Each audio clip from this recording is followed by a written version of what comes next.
This morning on DC News Now, people calling for better oversight in D.C. after a tree limb falls, killing a woman. No one wakes up and starts this beautiful day thinking that this is going to happen. Solving crime in Prince George's County. Stating problems are easy. Coming up with solutions are very difficult. Our one-on-one conversation with the county police chief. Another hot day in the DMV when the region could see some relief from the heat. Plus, rising energy bills in Virginia, how a plan for nuclear power could impact your wallet. And get ready, get set, roll! The one-of-a-kind race drawing people from across the world to Frederick, Maryland. You're watching the station covering all of the DMV. This is DC News Now. Good morning. It is 8 o'clock right now on a Thursday morning. Starting off with a live look outside. The DMV is in for a slightly cooler and less humid day, which is good news, but we do have some storms heading our way for later this week. But thank you for starting your morning with us here on DC News Now at 8 o'clock. I'm Tanaya Wright. Yeah, good morning to you. I'm Corey James. Shanika's keeping an eye on those roads this morning.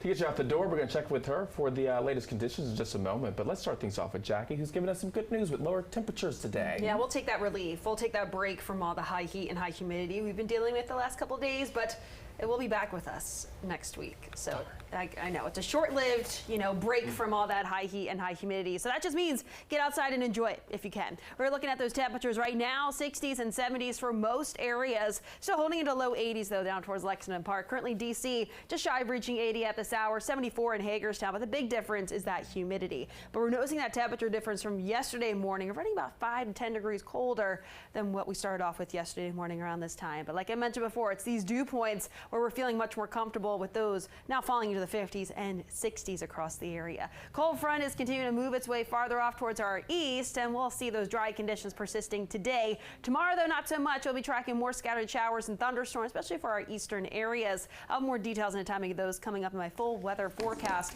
But Shanika's back with the latest on those roads. What are you seeing right now?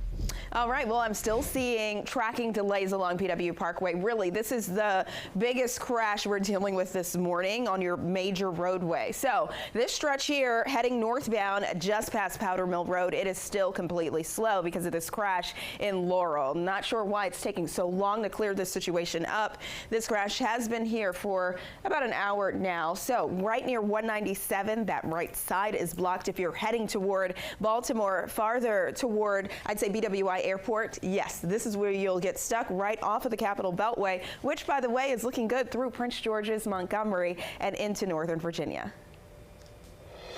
Shanika, thank you. Leaders are calling for extra safety measures at a park after a large branch from a tree fell on top of a woman, killing her yesterday morning. It happened at Garfield Park. That is where we find DC News Now's Jean-Marie Sissay. So, Jean-Marie, what do they want to see done?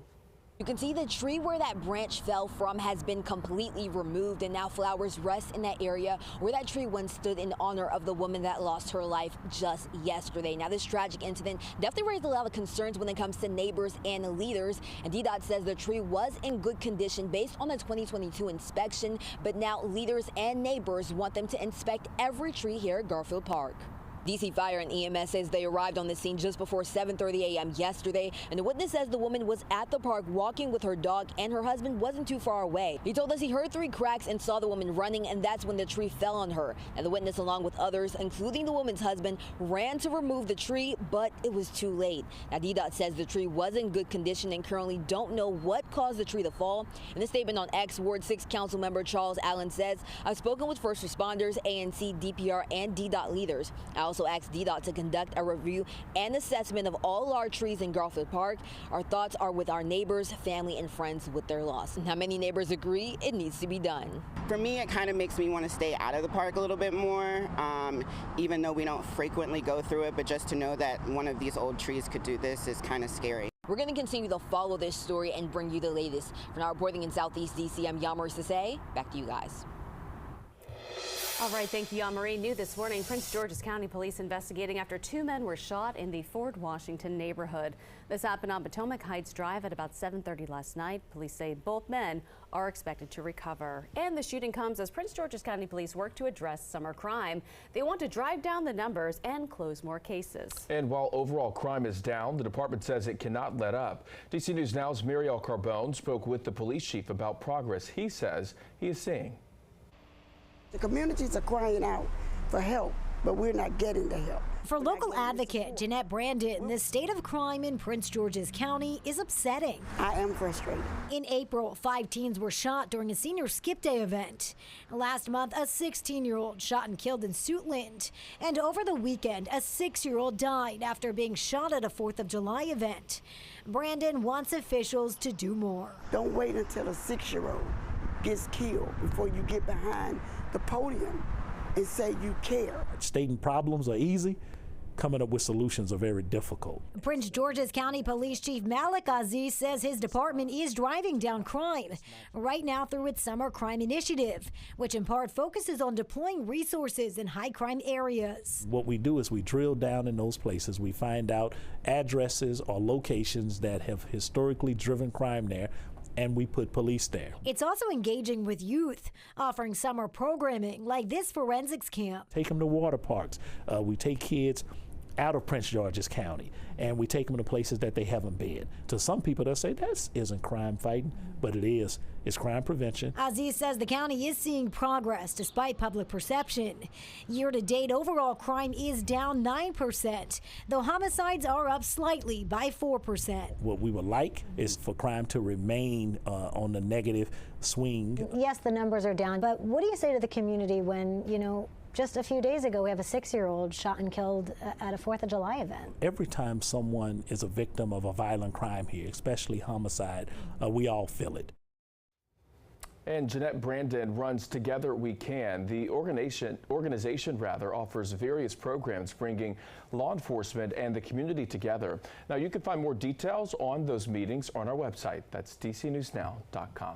New this morning, a fire broke out at a Prince George's County apartment last night on Carlson Way in Landover. Fire crews responded to the scene at about 10 o'clock. They say they found fire on the 2nd floor of the building. Fortunately, no one was injured. And Maryland State Police say they assisted Pennsylvania State Police in rescuing 2 boys from a hot car after a chase. Troopers say a helicopter crew stationed in Allegheny County located the abandoned suspect vehicle right near the Pennsylvania-Maryland border. Officers found the 3-year-olds inside of the car. Pennsylvania State Police are continuing the investigation. Happening now, Greenbelt police are looking for 2 suspects accused of robbing a man at gunpoint in Maryland. They say it happened last night near Spring Hill Terrace and Spring Hill Drive just before 10 o'clock. Police say the thieves stole the victim's money after showing up to purchase an item posted online. Now, if you are meeting someone after buying or selling online, here are some tips from authorities to stay safe. You are encouraged to meet in public places like police stations for transactions. They also say when doing that, bring someone with you and do it during the day. Authorities say avoid carrying large amounts of cash or even sharing your personal information. And developing now, no running water for some people in Southeast. That is still the case for many of them. 10 apartment buildings and 10 houses left without water because of an 8-inch broken water main. Now, the buildings impacted by the outage are all located near C Street and Texas Avenue. DC Water says utility work repairs caused the outage. They say water service should be restored to people living in these buildings today. And people living in the East Fairfax Towers building in Falls Church, Virginia now have access to AC. We spoke with the building's managers who say repairs to the air conditioning were made yesterday. People living in the building say they were without AC for nearly 2 weeks. Time right now 8:08. An apartment complex that has spent nearly a month without AC is getting some good news. Building management says full service should be restored sometime today. One resident says the central fan in her condo works, but it's not blowing cold air. The temperature in her unit is often in the 90s. She relies on fast food restaurants and public buildings with air conditioning because she can't work from home. Other people living in the complex say the heat is unbearable. You're laying on the couch and you're like sweating and it's terrible. It's really difficult to live this way. It's really difficult. The latest problem surfaced about a month after a similar issue at the complex. And if you do rent in the district and your lease includes air conditioning, the landlord is required by law to keep your home at least 15 degrees cooler than the temperature outside. If your landlord refuses, you can call the number on your screen. It'll direct you to the D.C. Attorney General's mediation hotline. The AG's office says that they respond to every complaint that they get. All right, 8:09 now on a Thursday. People in Virginia could soon see an increase on their electric bills. How a move towards nuclear power could cost you more money. Plus, the city of Frederick kicking an old school The penny farthing Preakness coming to the area in Maryland this weekend. All right, but first, we are taking a live look outside. Jackie, it is a much more pleasant start to the day than we've had the past few days. That's certainly the case. We're seeing those temperatures right now starting off in the 70s with much lower humidity. And we'll take that, especially in the middle of summer. Now, later on today, highs will be right around 90, still with that low humidity in place. Tomorrow, though, even cooler with a better chance for rain. Elise, details and timing right after the break.